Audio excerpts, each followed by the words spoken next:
Mm. So ito yung sunod. Ha? Ito yung sunod mga kababayan. Ito na.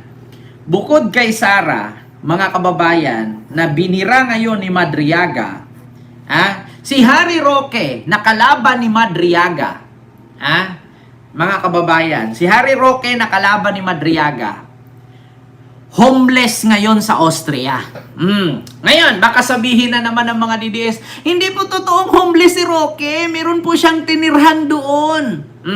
Alam nyo ba mga kababayan ang kwento ni Harry Roque? 'Di ba? Ano ba? Magaling day, sa tabi-tabi mo lang at nabasa at ano daw? Speaking at cause you spoke there. Ano daw? Hindi ko maintindihan. Kung ano ba yung tabi-tabing sinasabi mo. Mga kababayan, si Harry Roque po, sa madaling salita, ito lahat po na sasabihin natin, totoo, may ebidensya, may pruweba ha. Si Harry Roque po ngayon ay homeless sa Vienna, Austria. Ngayon, bakit ko nasabing homeless? Mga kababayan, si Harry Roque po, marami po siyang nilalapitan. Nilalapitan ng tawag dito, mga Pilipino doon na gusto niyang makisilong. Mga kababayan, si Harry Roque, marami pong Pilipino na kanyang nilapitan na gusto niyang makisilong. Wala ngang tumatanggap sa kanya. Nakakaawa po, mga kababayan. Sa totoo lang, kahit ganyan si Harry Roque, wala naman tayong kinalaman sa kanyang kasalanan kung ano man ang kanyang ginawa. Pero sa totoo lang, mga kababayan, karma na po yan. Alam niyo kung bakit? Si Harry Roque po ngayon, mga kababayan, kung sino-sino na lang po ang nilalapitang Pinoy sa Vienna, Austria para may masisilungan. Tapos kung makita ninyo, nasa coffee shop, nasa restaurant, tapos kapag nag-live siya, tapos minsan pag in-interview siya sa media, ang sabi, nakita nyo may bahay siyang inistihan. Mga kababayan, hindi po siya magtagal dyan sa kanyang inistihan na may mga, alam nyo, mga nakabitin-bitin sa pader. Homeless po si Harry Roque, mga kababayan. Ang nakarating sa akin mula sa mga source na mga biik na walang puwet, according sa kanila na nakarating sa akin, si Harry Roque daw kung sino-sinong Pilipino ang kanyang nilalapitan. Minsan nga daw ang nalalapitan niya mga Chinese, ang akala niya Pinoy. Minsan ang nalalapitan niya Chinese, akala niya Pinoy, kinakausap niya, tapos hindi naman siya naintindihan kasi, ni hao, si pao, si po, si Jinping, gurgur. Ganun daw ang salita. Sorry. Gumaganon daw si Harry Roque. Pero meron daw isang Pinoy na kanyang nakausap na ang sabi kung pwede nga lang daw makisilong, kahit mag-ambag na lang daw siya, basta may matulungan daw siya. Naghihila-hila po si Harry Roque ng maleta. Mga kababayan, ang dala po ni Roqueng maleta ay yung mga importanteng gamit lang po niya. Yung the rest na maleta niya, iniwan niya sa isang lugar doon sa kanyang unang kumupkup sa kanya, pero bawal nga siya doon tumira, mga kababayan. So sa madaling salita, si Harry Roque po ngayon ay homeless. No? Panindigan niya yung pagiging homeless. Ayaw niya umuwi . Kung ako, sa totoo lang mga kababayan, mas piliin kong homeless kaysa sa makulong. 'Di ba? Lalong walang passport mahirapan siya. Hotel or mag-rent ng bahay. Kaya nga po mga kababayan, yun po ang patunay, no, na hindi siya makakarent ng bahay. Bakit mga kababayan? Wala siyang passport. Maskin hotel, wala siyang ID. Hindi siya pwedeng mag-rent. Ang tanging makakapagparent sa kanya, kung may Pinoy na tutulong sa kanya, halimbawa, merong isang Pinoy na medyo malaki-laki ang bahay na inupahan doon. Halimbawa, mayaman-yaman, 'di ba? Malaki-laki ang sahod, or else mga, 'di ba, yung mga nurse, 'di ba, yung mga nurses sa ibang bansa, may mga sariling bahay yan. Kumbaga, makikishare siya doon. So, ngayon mga kababayan, mahirap po doon makahalubilo ng Pinoy na naawa. Minsan yung ibang Pinoy hindi din nagtitiwala. Lalong-lalo na si Harry Roque ay may kaso. Kung ikaw Pilipino ka sa Vienna, Austria, tapos tinulungan mo si Roque, may possibility pag hinuli ng Interpol yan, madadamay ka kasi tinago mo ang isang kriminal. Kaya ngayon mga kababayan, salamat po at marami pong mga Pilipinong nakinig sa ating programa na ang aking panawagan noon, iwasan ninyong tulungan si Roque kasi kapag nasa red notice yan At kapag yan ay inaresto, may possibility madamay ka. Huwag mong ipagpalit ang trabaho mo dyan kay Harry Roque.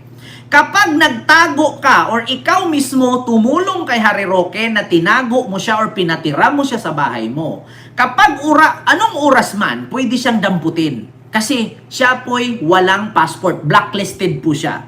So may possibility pag dinampot si Harry Roque, madadamay ka. Ganito po ang katotohanan yan, mga kababayan.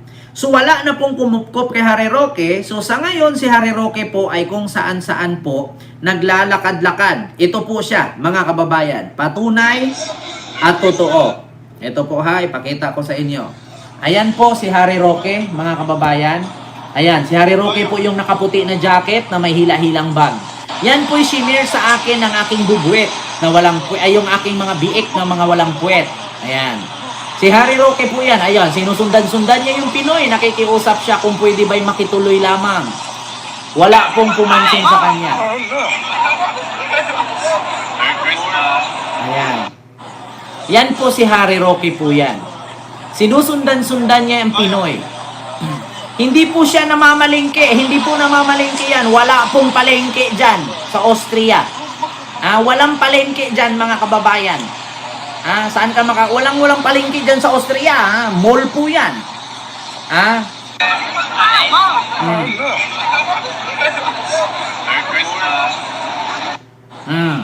Si Harry Roque po yan. Bakit hindi luggage ang dala? Hindi po siya nagdadala ng luggage, mga kababayan, kasi mabigat nga. May ano yung tuhod niya, may something. Ang tuhod ni Harry Roque, mga kababayan. So sa madaling salita po, ito po, yung pangalawang video natin.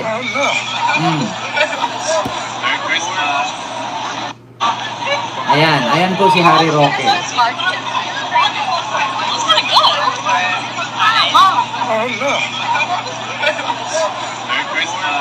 Ayan. Gabi na yan, yung kanina, naglakad siya, umaga yun, may hila-hila siyang, parang cart yata. Hanggang sa gabi, hila-hila pa rin niya. So kung namalengke siya, hanggang gabi namalengke siya? Ayun, Ma'am Mary Sakura TV, maraming salamat po sa yung $5 super sticker. Thank you so much.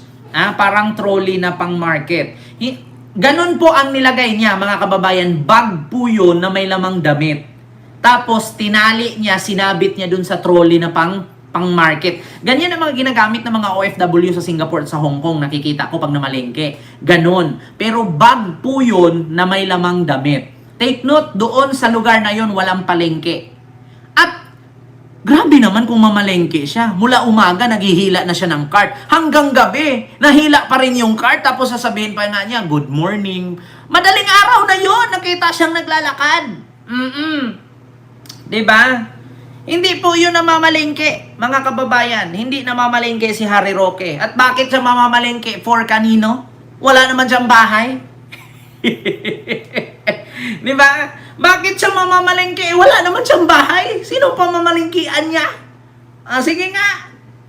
Mga kababayan, si Harry Roque, yung magla-live siya ngayon, yung may nakikita kayong may picture sa pader, sa labas po yun, sa balcony. Sa balcony po ng bahay yun, hindi po siya pwede dun sa loob. Sa balcony lang siya. Minsan, bumibili lang siya ng kape, pero nasa labas po siya. Mga kababayan, hindi po siya pwede pumasok sa loob. Kasi dormitory po yun. Sa madaling salita, mga kababayan, si Harry Roque po ay homeless sa Austria, sa Vienna, Austria. Mga kababayan, Ma'am Ashley Kate, hello po, Ma'am Lily Tonini. Sa madaling salita, according po sa aking mga source na biik na walang puwet, si Harry Roque po ngayon ay walang matuluyan. Lumapit po siya sa mga Pilipino doon. Maskin nga, minsan ang pagkamalan niyang Pinoy, Chinese pala. Ulitin ko. Yun ang sabi sa akin ng source ko. So, naghihila-hila siya, damit po ang laman. Hindi po pamalengke. Kaya, paano po siya mamalengke kung wala naman siyang bahay? Anong pamalingkiin niya? Diba? Baho na siguro, bayag nun. Naku, ewan ko lang kung baka may mga CR naman siguro dyan, mga public CR. Oo, mga gamit niya, binibigay lang. Diba? Huwag tayong maawa kay Roque. Siya ay isang pugante. Ginusto niya yan, Ma'am Lily Tonini. Ako naaawa ako sa kanya. 'Di ba? Pero ginusto niya yan. Problema na yan. Oo. Maganda sa Vienna. Tourist spot doing. Watching from Switzerland. Hello po. Sa iyo, Ma'am Aideline. May kilab shoutout po. Si Harry Roque po ay NPA. No permanent address. Sa Vienna, Austria. Kung saan-saan po siya. Palaboy na po si Harry Roque. Sa madaling salita, wala na po siyang makain. Palaboy na po siya. So, alam nyo na, mga kababayan, no? Kawawa po. Ayan ang napapala sa mga taong mapagmalaki, mapagmataas sa sarili. Na ang akala nila ay okay, kaya nila, hindi naman. Ngayon, tanong ko, nasaan pala ang mga Duterte? Bakit hindi siya tinulungan ni Sara? Bakit hindi man lang siya i-book ng bahay ni Sara doon? Di ba pumunta si Sara ng Netherlands? O bakit hindi minute ni Sara si Harry Roque? Ang tanong kasi, hindi na po si Harry Roque pwedeng bumalik sa Netherlands kasi rejected na po ang asylum niya doon. So ang tanging bansa lang na kanyang nilandingan nung pumunta siya dyan sa Europe ay ang Vienna, Austria. So dyan siya sa Vienna maglagi. Ang problema ngayon mga kababayan, kung merong mag-report na si Roque ay, di ba, porwisyo na sa Filipino community, patay siya dyan. Mga kababayan, ako, baka dyan na naman si Harry Roque maghahasik ng lagim. Baka dyan na naman yan magtitipon-tipon kapag di-op ang mga Pilipino, OFW, tapos sasayaw naman yan, bangag, bangag, bangag, ngiwi, ngiwi, ngiwi, bangag, bangag, bangag, ngiwi, ngiwi, ngiwi. Baka dyan na naman yan magaganon. Bangag, bangag, bangag. Ngiwi, ngiwi, ngiwi. Pag dyan na naman magaganyan-ganyan yan, tapos ma-distract ang Austria, ang Vienna, no? Public disturbance yan eh. Mag-iingay sila dyan, mag-rally-rally sila dyan. Naku, patay kayo dyan. Alam ko, iba ang batas ng Vienna, iba ang Netherlands. Naku po. Ma'am Kelly, ayan, bakit hindi pa siya inaresto ng Interpol? Actually, mga kababayan, wala pa po siya sa red notice. Di ko sure kung wala or baka nandyan na. Next week, negative degree kami dito sa UK. Di ba? Sabi ni Ma'am Kelly. Naku, wala ka. Diyos ko po, may butot, may butot-butot pa siya. Anong butot-butot? Ma'am Ichenblo, buntot-buntot or butot-butot? Ayan, dyan siya ma-stroke. Naku, Mikolsky TV. Dyan talaga siya. Malagutan ng hininga sa lamig. Sobrang lamig dun eh. Sana yung bahay na inistihan niya pag nag-live siya ay sana may chiminea. English yun Ano yun? Chiminea as in, di ko alam kung anong Tagalog ng chiminea. Yun ba yung may halingan sa Bisaya, may silaban? Magsilab. Okay lang naman siguro si Harry Roque sa harap ng bahay na inistihan niya, magsilab na lang siya. Naku, mga kababayan. 9 degree na ngayon, malamig dito sa Europe. Naku, Ma'am Joy, kaninosado. Patay. Diyan sa Austria, maraming refugees, takbuhan yan ng mga takas. Ang problema nga, Ma'am Ella, kung makahanap na naman siya ng kaaway dyan, Cheminea. Cheminea. Ang tanong, naku, dito nga sa Netherlands, naghahanap siya ng kaaway, kinain niya yung humba na hindi siya nagpaalam. Magbo-bonfire na lang siya. Ang tanong, baka naman magagalit yung mga bakit nagsilab ka ng napakalaki dyan? Siguro, magkaroon siya ng mga kaibigang homeless dyan, ng mga Pinoy din. Kadalasan pa naman sa nakikita ko mga homeless dyan, minsan mga ganun. Minsan mga praning. Nakita nyo yung babae sa Canada na dating nurse na praning? Tapos ang sabi niya, kasama daw yung nanay niya, tapos pumasok siya sa malaking bag. Yung pala may kasama siyang addictus din na naglasing-lasing, nandun sila sa loob ng malaking bag. Hindi siya tent. Bag siya, tapos pinuntahan siya nung kapwa niya Pinoy para pauwiin ng Pilipinas. Hindi daw nila hindi daw nila makumbinsi-kubinsi yung babaeng nurse. Nabaliw na daw talaga. Oo, nabaliw. Maraming ganyan. Yung mga homeless, nababaliw. Nagiging bangag. Oo. Naku, Roque. Balang araw, magiging bangag ka na rin. Amoy Angus beef na yan. Naging Vienna sausage. Silaban na lang niya sarili niya. Dapat tulungan yan siya ni Maharlika at Sarah. Ang problema lang, confi fund. Maano nga siya matulungan ni Maharlika at ni Sarah? Kung si Sarah may problema, si Maharlika may problema rin.